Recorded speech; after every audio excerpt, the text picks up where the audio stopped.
This is the Fantasy Football Game Plan, where we talk about fantasy football and the NFL. Okay, ready? No. Hey, Scott. Okay, so my first question is, how'd your fantasy team do? Did you win? No. How did it go? Was it close? It was close. I think I lost by 12 or 17 points. But the problem is that no one on my team wanted to score a touchdown. They love catching footballs, but they didn't love getting into the end zone. And so so Brady throwing 4, with a 29 point for the PPR for my league, he got 29 points but no one else wanted to make it into the end zone. So it's pretty hard to win your week.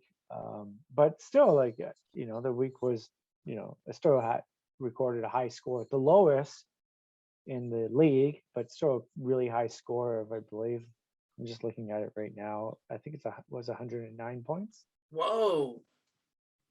Okay. Wow. Right, that's the PPR, because we had some guys that scored around 69, 70 points at the low end. But yeah, not PPR. So the highest was like 223. Whoa. Yeah. Okay. I won 110.9 to 79.2. So I was happy with that, but I had some disappointments, which we'll get into, but I just thought I'd mention, have you heard about some of the injuries going around the league?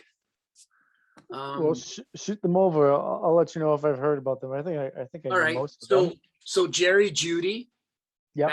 bad injury. He'll be gone for a while. High ankle. So the good thing is that I have Cortland Sutton on my team, who had a very low production day of 2, but they were sitting him just due for his injury last year. So his production levels will mostly increase since he's wide receiver number 1. Okay. Also, Fitzpatrick with the old man injury, a hip. Yeah, so that's a devastating blow. I was really looking forward for him and Terry McLaurin to light it up this year. So who's their backup now? Taylor Heineke. He's a beer ad waiting to happen. So when we get to quarterbacks, he'll be one of the first guys we start with, starting with him. But just to finish off on the injuries, I think we were joking around about how Raheem Mostert is the most hurt, and he's gone for the season after 1 game already. Yeah, I think he took 2 hits and then he was done. That guy's got bad luck. But they sat their other rookie running back that has a healthy scratch, which is Sermon. Yeah, which is an interesting.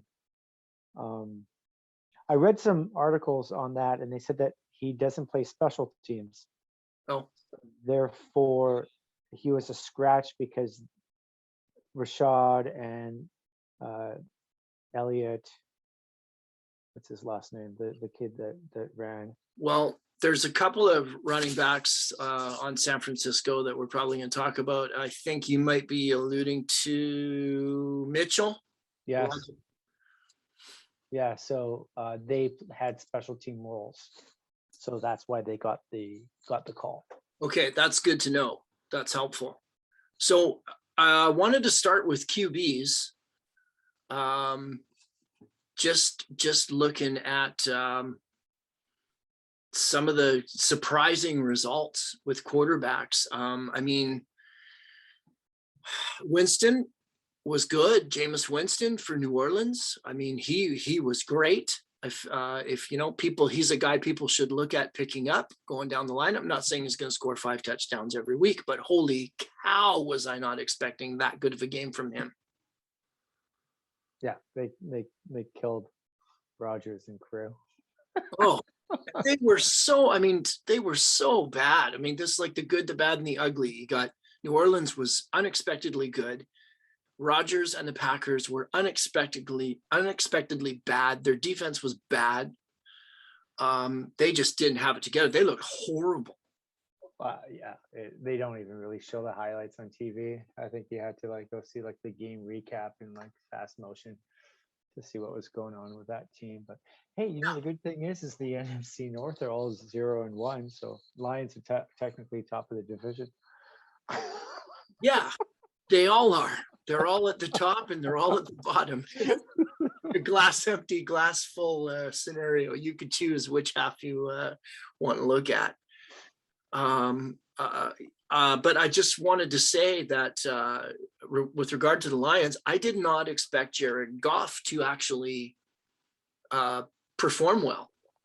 And I mean, he did better than Brady. He did better than a lot of quarterbacks. He's one of the top guys this week. Yeah, they had problems throwing the football to their wide receivers. Back to the QB scenario, I was really surprised with how well Bridgewater played. And I think he might be a guy for people to look at. And Tyrod Taylor, they beat the hell out of Jacksonville. That really surprised me. Yeah, they had trickery plays going on in that backfield. Okay. Yeah, they had some trickery. Like they did a Ingram to Philip Lindsay rush touchdown. And so, yeah, they did unexpected for sure for Jacksonville to lose that. I think a lot of people were thinking Houston was going to go 0-17 and just didn't put any money down on that. But yeah, Taylor did an excellent job. I wouldn't pick him up if I didn't have a receiver on my draft board, but definitely Bridgewater would be an interesting pickup as well. Yeah, and then the other one we were talking about a little bit, Taylor Heineke. I mean, he's going to be the starter for the foreseeable future. So, I don't know if there's anybody else you want to throw in there, but I have Goff, Bridgewater, Tyrod Taylor, and Taylor Heineke as probably pickups. If you had fits or if you need a quarterback to stream or something this week, those are my top picks. Anybody else you want to throw in?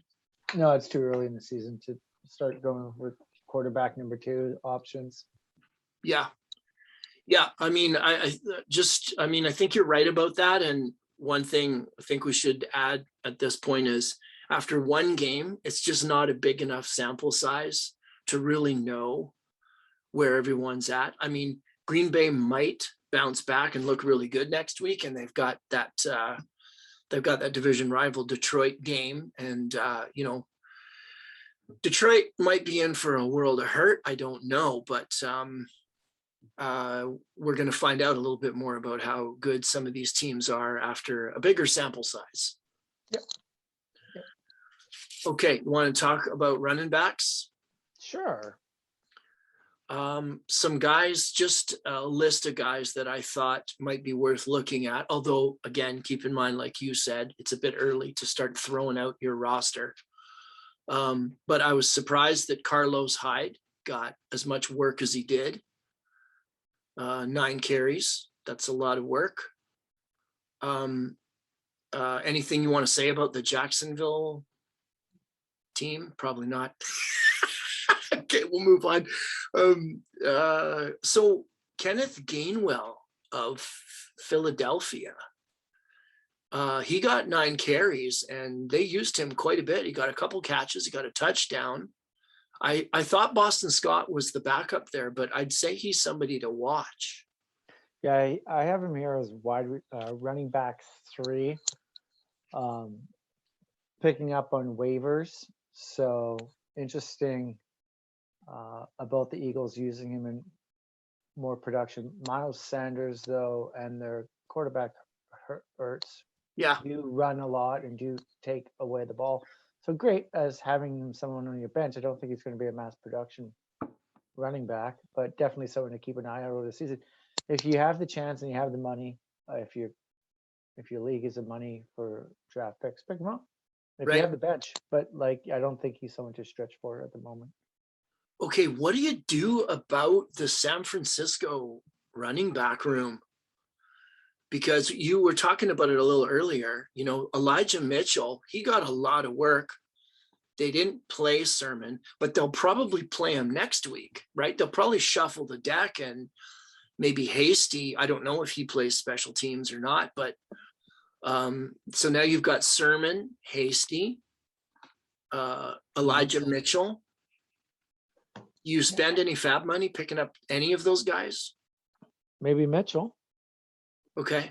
I don't know. Is he worth it though? Like he did have does it come out with like lights are blazing and then Sermon just comes in next week and takes the load off, and they're both same type running backs, Yeah.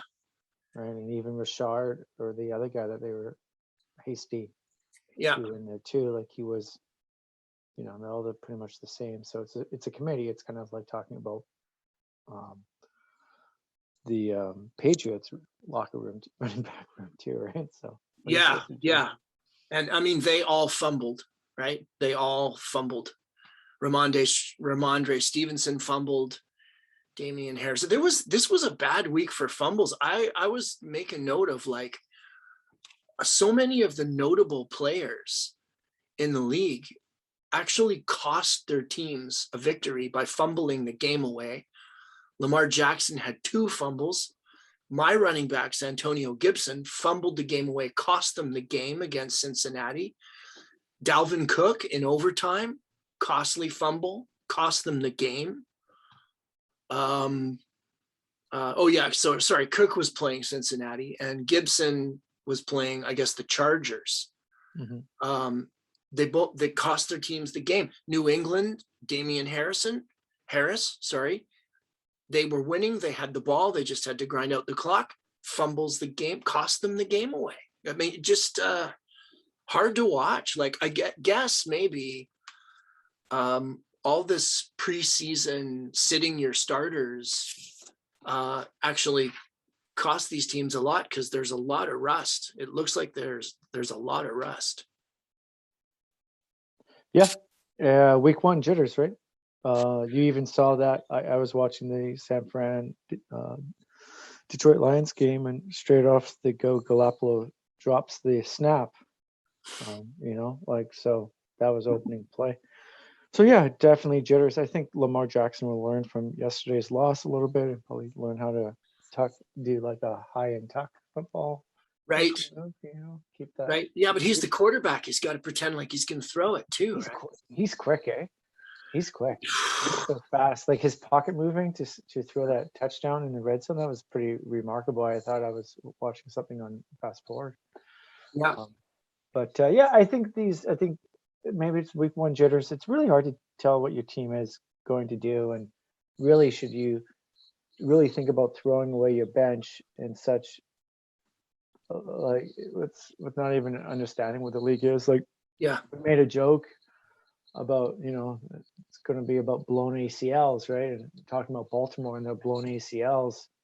That game too last night was a lot of injuries as well too. The San Francisco, Detroit lost a lot of people with season injuries. So all these teams are just losing all these players as well too. Not only fumbling the ball, but they're losing key players in defense, which is just going to open up more wide receivers. So picking your week to who you're going to be with the DB, maybe San Francisco is now a little bit weaker on their passing. So try and finding that, right? I would say that that defense does not look as good as it's looked in the past. I mean, Detroit was able to seriously come back when it looked like they were out of it. The defense just couldn't hold after that corner went out. And then you want to talk about jitters, like Nick Chubb, was another guy, fumbled the game, what cost them the game. And then you see the punter? Yeah. They had this. We got this 2-point lead against Kansas City and we're so excited, but we're going to win, but we need to punt. Nope. Drop the punt, run around in your own end, get smashed and give the ball to Patrick Mahomes on your 10-yard line. Game over. Good night, Charlie. That's it. Okay. So this is a good point to bring up. All right. There's a guy in my league that decided to do a different strategy altogether, and that was draft all Kansas City. Now, mocking him through the whole week and saying to him, "You are ridiculous." The guy ends up getting second in the league with 193 points in PPR because he had Kelsey, Hill, Mahomes, Clyde Edwards-Helaire, and somebody else. And all those point multipliers will keep going up. So it's interesting. I don't know where he fathom this up if he's just throwing our league away as a garbage league to see as a sample pool. But it's just so interesting to see that with such a high performance, touchdown oriented team, if you do take that gamble, is this gamble going to pay off in the end? Obviously, week 12 when he plays is going to be ridiculous. But I didn't think this guy was going to get more than 100 points, and he ended up beating me by 90. With this whole Kansas City offense strategy that he pulled out. Well, yeah. I mean, if you double up on the Kelsey Mahomes touchdowns and you double up on the Hill Mahomes touchdowns and you double up on the Clyde Edwards-Helaire pass catching touchdowns, that's great. But if they don't score, if someone shuts them out like the Super Bowl, then you're just looking at a decent team.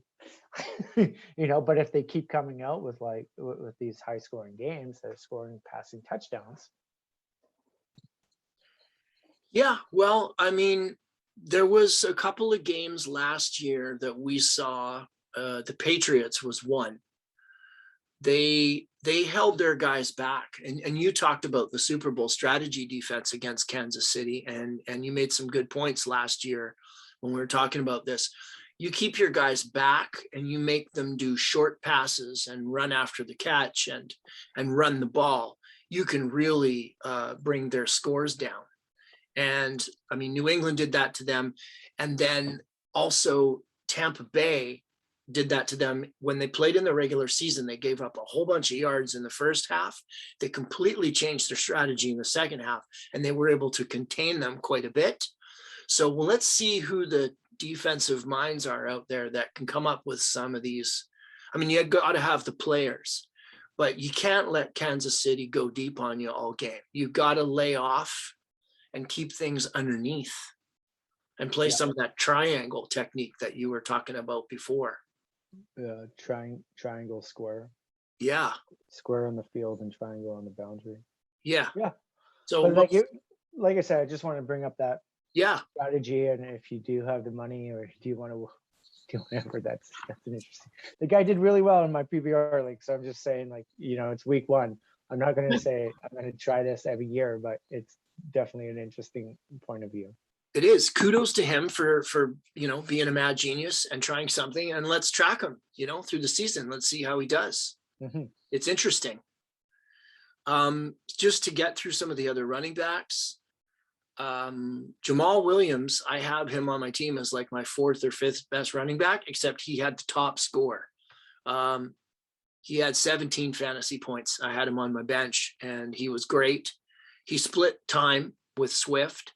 They both played well. They're both worthy of having on your team. I'm really excited to see how they do against Green Bay's defense this week. If last week was an abomination, or if Green Bay's defense sucks and Detroit running backs are going to catch a lot of passes. I want to see what happens. Another guy I saw get a lot of touches was Damian Williams of Chicago. I mean, Montgomery was fantastic, and he's obviously that backfield, but you can't have one running back. And I think Damian Williams, especially if they start putting Fields in there, they could start using him a little more. But I mean, if you have injuries or whatever, he's a guy to keep your eye on. Also, I was surprised for the Chargers, a guy named Larry Roundtree was on the field a lot. He had 8 carries. That number could go up. I thought he was going to be the red zone back, but then they actually gave the ball to Austin Eckler, and he scored a touchdown. But I think maybe Roundtree might be doing more of that in the future. I hope not, because that was my only touchdown of this week. You just keep your eye on it, because that's not his usual role. And what did you think about how much Austin Eckler played, or what did you think of that game? Did you watch it? I was just pretty surprised that he wasn't being used more. So I did watch the highlights. I didn't watch the game, so I don't know really how the game flowed through, but I thought he would be more of a 20-person carrying type of back, but it didn't seem that way. And they weren't throwing to him. I think maybe there's an injury. was an injury last. Yeah, maybe, who knows? But No. nothing disclosed. So Okay.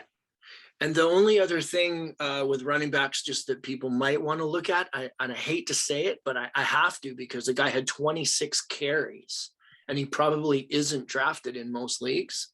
Mark Ingram. The yeah, Texans. I was gonna suggest that too when I was talking about the stunt plays against Jacksonville, is that he looks like he's the number one back, even though they do have Johnson and Philip Lindsay in between there too. Like, they have a pretty mature status backfield, right? Yeah. But he's getting, he got the most carries. Who knows? It's a committee there. Who knows what's going to happen this week? Maybe the offensive coordinator is smart. He's just like, we focus on Ingram this week, and next week we choose something else. It's too hard to say. Right? Yeah. Pick up Ingram if you want to. Sure, great. Everyone needs somebody on their bench to fill in for bye weeks, but Yeah. Let's see what happens with that. Yeah, as you said before, it's early. Stay tuned. So, want to go to wide receivers now? Sure. Okay. It's a long list because there's always, and we've talked about this before, there's always receivers. And there's a long list of guys here, but a couple of guys that you have to talk about. A guy that you went on about in the off season quite a bit, and I didn't really listen to you or take heed. I didn't realize how good this guy was, but Christian Kirk on Arizona lit it up. 2 touchdowns. I know you like him. Yeah, he's just in a busy wide receiver room. There's just a lot of wide receivers, but how can you cover all of them at the same time? You can't. So he tends to be that flex open player that and he's quick. Yeah. That's the thing. He's quick. He's not but are they going to target him all the time? Who knows? It's an interesting dynamic there, and great guy. Well, I mean, how many touches did he get though? He got 5. He was 5 for 5. So he didn't drop the ball. He got 70 yards, which is just great on its own. And 2 of them were touchdowns. So yeah, he can't keep up that pace touchdown wise, but I mean, that's making the most out of your opportunities when you get 5 touches and 2 of them are touchdowns, and also 70 yards. That's a lot. A lot, definitely. It's 7 points plus whatever your touchdown category is. So yeah, good guy. Maybe he's someone worth picking up. Yep. Another guy is even though Buffalo was crap, and they can't run the ball. So I don't know how good they are this year. Maybe not as good as people thought they were going to be, but Gabriel Davis is somebody that you gotta watch, because he scored a touchdown. They like him down by the end zone instead of running it, even though he's a wide receiver. He was 2 for 2 for 40 yards, but he's a good player. He's somebody to watch. Okay. Another guy I have, Mike Williams, who I've said in the past, like, don't have this guy because they never throw to him. They threw to him 12 times, scored a touchdown, didn't get injured. That never happens. Yeah. Well, it's all about coverage. Like, who are they playing? Chargers were playing Washington. Washington has a good defense. Yeah. So there you go. So then that guy's getting open. So what's going to happen next week? It's all about who you're throwing against. It's nothing to do with really. Yes, Mike Williams is a great grab, but when it comes down to crunch time, if you're looking for more catches compared to in a PPR league, I'm looking for more catches than just like big catches. Okay, well, he had 12. He had 12 targets. I'm sorry. He had 8 catches, but he had 12 targets. Yeah. So I missed on that one. That's something to really watch going forward, because 12's a lot. 12 is amazing. Anyone with 12 targets would be great. Like, okay, so Emanuel Sanders on Buffalo had 8 targets. Sammy Watkins, he had 96 yards, but it was all on mostly one big play. He got a couple good first downs. Yeah. And he got a good couple 20-yarders, and then he did have that big 60-yard touchdown score. Right. I don't think he got a touchdown, but I think he had the big play of like a 49-yard bomb that he caught and then fell down. Yeah. Marquis Brown also did really well in that game too. So it's nice to see that the receivers, and when you're talking about drops, I know we haven't talked about tight ends, but Andrews was dropping them too. So so it's interesting to see how people were playing. Right. So another guy that kind of got by me was not on my radar. It was hard for me to take him seriously, but Sterling Shepard. Oh, touchdown, 7 catches, 9 targets, 17.3 fantasy points. So he came out saying that he is number 1 receiver on that team. I had him in my I should pick him up. And then somebody in the late rounds picked him up, and I was like, oh, someone was listening to the same stuff I was listening to. But he determined at some point saying that this is his year. He's always been a great receiver. He's had some injury problems. Can this guy produce? Yes. If no one has him in your league, pick him up. Yeah. This guy will get production. He has a good quarterback behind him. He can catch the ball. Yeah. Yeah. Okay. So speaking of catching the ball, going to New Orleans for a sec, just one thing before we talk about this great tight end, Juwan Johnson, that had such a great weekend. I just read that there are 8 people, including Michael Thomas, and like a dietitian, and 6 coaches who have all been vaccinated, all have COVID on New Orleans. And Michael Thomas isn't even playing, but he has COVID also. So that's pretty brutal, but they looked great. I don't know how they'll look next week with no coaches, but Juwan Johnson, didn't know anything about him. 3 catches. 1 was for a huge first down and 2 were in the end zone for touchdowns. Did you see that? I did. I was wondering where Galloway was that game. Yeah, I don't know. Did he catch a big bomb for a touchdown? Somebody did. No. But it was a guy number 11 caught a big pass. I don't know who he is. He came out of nowhere. I think that was his only play, but I don't even know anybody on their team that's a wide receiver. And Winston did light it up, like you talked about at the top of the show. Yeah. With 5 touchdowns, and he's thrown to somebody. So. Right. So in the end zone, instead of running it in with Kamara, they were throwing to Juwan Johnson. So take note. Also, Jared Cook for the Chargers. He got 8 targets. He caught 5 balls for 56 yards, had 5.6 fantasy points. And I mean, my tight ends didn't do very well this weekend. So, I figure somebody will probably grab Juwan Johnson. So tight end's the one spot we all of us need help at, unless you have Waller or Kittle, or Kelsey, we all need tight ends. So keep an eye on Jared Cook because he gets the ball. And then Njoku had 7.6 fantasy points. He had 5 targets, but 76 yards. He caught a big one downfield. Mm-hmm. But not a lot of action on the tight end front. It's scarce. So those people that have Kelsey have a real advantage, including the guy who beat you with all those Chiefs on his team. Oh, he didn't beat me. He was playing another person. I'm just saying that if I would have went head to head to him, yeah, I would have lost by 90 points instead of by 17. Tight ends are hard to get. It depends what type of offense you're running and how you're running it. So, a lot of those mediocre tight ends, they do give you 10 points. And if you can get 10 points out of your tight end every year, every day, every game, yeah, then you should keep them, because that's about the most production you're going to get out of a tight end, unless if it's one of those elite ones. So is it worth keep juggling your bench because one guy's hot, one guy's not? I think you need to evaluate your tight end after how many wins and losses you have.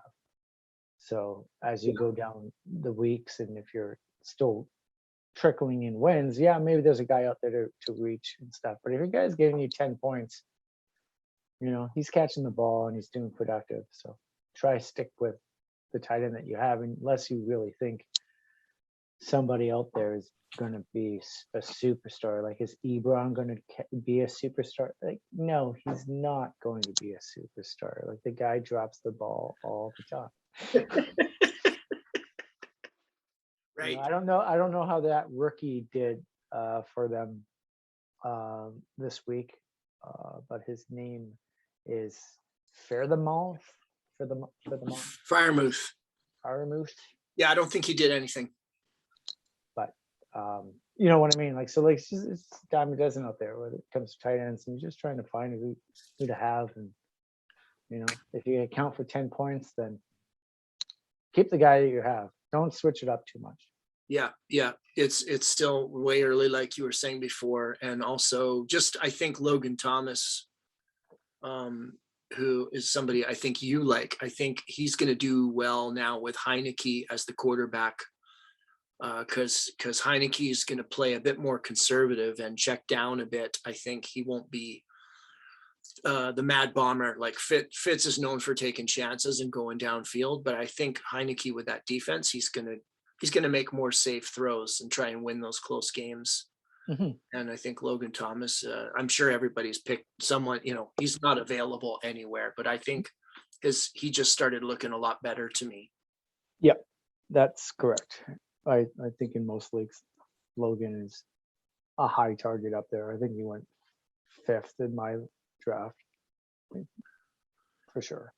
Yeah, I mean, I think we've covered most of it. I don't want to talk about kickers or defenses this week unless you do. Oh, no, it's too early to talk about kickers, except for how many of them still miss field goals. Right. And extra points. Right. I guess the one that slipped away from me that I was kind of upset about was Deebo Samuel's production. I've tracked all players in weeks 6 and 7 for the last 4 years. So every 4 years, I take a snapshot of like my fantasy league and go, who's the top running back? Who's the top receiver? Who's the top quarterback? And then I kind of like have like a gauge of how everything looks. And Deebo Samuel has always been there in week 6 and 7, because if you can get somebody that's producing the top 5 or top 8 from weeks 1 to 7, you got a good player, right? And they fluctuate. It's like, obviously, like the top running backs of the years would come in and go and whatever, but he's consistently as a wide receiver coming across. So he might be still available in some leagues, because I know a lot of people picked Ayuk, Brandon Ayuk. So he could be out there for you. And Robbie Anderson was hooking up with Donald. And there's my Carolina for you. I know he's probably been picked up quite a bit, but if he's sitting on your bench, maybe consider him as your wide receiver 2 if you only in a 2 wide receiver league. I have to play 3 wide receivers. Yeah. And but I think Robbie Anderson is going to have the same type of production here that he had last year. Yeah, I mean, he's a great player. It's kind of early. I think he only caught 1 ball yesterday, but it was a touchdown. Mm-hmm. So we got to sort of keep watching. There's a lot of buzz about his teammate Terence Marshall. Have you seen much of him? Yeah, I have him as a waiver try pickup, but it's a crowded wide receiver room, and DJ Moore and Robbie Anderson gets a lot of the catches. So yeah, it's kind of interesting to see where he fits into the fold. Right. So someone to have good on your bench, but is he going to be productive? I just don't know. I can't say that. I don't know. Yeah. I think some of the names that we were mentioning today, we'll pick it up next week and see, where they sit a week later after a bigger sample size. And just kind of, track these guys as we're going along. Because, I mean, Marshall might be a big player, or he might just be someone people are talking about this week. But there's a lot of players to keep our eyes on. And I mean, I'm so excited that it's football season. It was great to finally have football Sunday. So yeah, I mean, unless you've got anything that you want to throw out there, I think we're good for this week, and it's time to start looking forward to next week. I was wondering, should you stretch for Mitchell? What are your opinions for him? San Francisco's, it's the only running back that really stood out that no one has. What is your thoughts on, should you stretch to go and buy him? Should you stretch to go and get him? Like, is he going to be their workhorse? Is he going to be, or is he just going to be, today's Empire, tomorrow's Ashes? Yeah, I think it's a gamble because, as you pointed out, Sermon is coming, and he doesn't play special teams. Why? Because he's a specialty player. He's a running back, and that's what he does. And that's, if you've got him active, he does one thing, and that's play running back. And if he's active next week, then Mitchell is not going to be the player that he was last week. So I would say no, it's too early. It's exciting. And, if you had Mostert and you don't have Sermon, then I would say, it's a good idea to try to get Mitchell. Okay. Thanks for doing this, and good luck next week. I hope you win. Oh, next week I play a tough lady. She scored 223 points last week, and The champ. Her team's stacked. Yeah. As the number one draft pick, she just picked up. If Antonio Brown just didn't have a productive game, yeah, I think it'd be an easier match. But if Antonio Brown catches a lot of Brady's passes, it's going to be another tough week. But I think I got her. If we can just get Antonio Brown to sit on the bench a little bit more. It's going to be a tough climb. I don't know how next week's going to work. I don't know who's going to blow an ACL. I don't know who's going to run for 100 yards. Right. It's all going to be interesting, and I'm looking forward to next Sunday. Yeah. And our next talk. So subscribe. Yeah. To this channel. Email for any questions if people want to ask us questions, and we'll chat next week. Right. We'll put the email up if you want to send in any questions and hear us pontificate about your fantasy qualms. Cool. Have a good night, Sean. Okay. Have a good one. Take Bye-bye. care. Bye. Thanks for watching the Fantasy Football Game Plan podcast. Need coaching on your lineup? Drop us a line and we'll discuss your dilemma.